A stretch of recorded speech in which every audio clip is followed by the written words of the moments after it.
କୋଲକାତା ଟେଷ୍ଟରେ 30 ରନରେ ହାରିଲା ଭାରତ।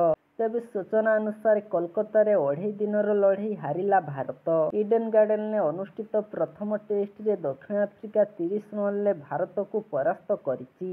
ଘରୋଇ ମାଟିରେ ମାତ୍ର 124 ରନ୍ କରି ନପାରି ଭାରତ ପରାସ୍ତ ହୋଇଛି।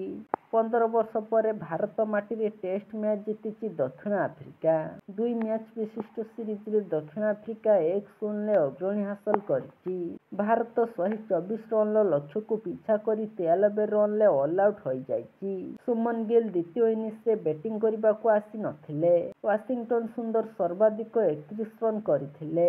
ଅନ୍ୟମାନଙ୍କ ମଧ୍ୟରେ ଅକ୍ଷର ପଟେଲ 26, ରବୀନ୍ଦ୍ର ଜାଡେଜା 18, ଧ୍ରୁବ ଜୁରେଲ 13 ରନ୍ କରିଥିଲେ।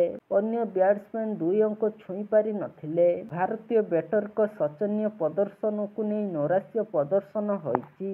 ଦକ୍ଷିଣ ଆଫ୍ରିକା ପକ୍ଷରୁ ସିମନ ହାର୍ମର 4ଟି ୱିକେଟ୍ ନେଇଥିଲେ। ମାର୍କୋ ୟନସେନ୍ ଓ କେଶବ ମହାରାଜ 2ଟି ଲେଖାଏଁ ଏବଂ ଆଇଡେନ୍ ମାର୍କରାମ୍ 1ଟିଏ ୱିକେଟ୍ ହାସଲ କରିଥିଲେ। ଦକ୍ଷିଣ ଆଫ୍ରିକା ପ୍ରଥମ ଇନିଂସରେ 159 ରନ୍ କରିଥିଲା। ଏହାର ଜବାବରେ ଭାରତ 189 ରନ୍ କରିବାକୁ ସକ୍ଷମ ହୋଇଥିଲା।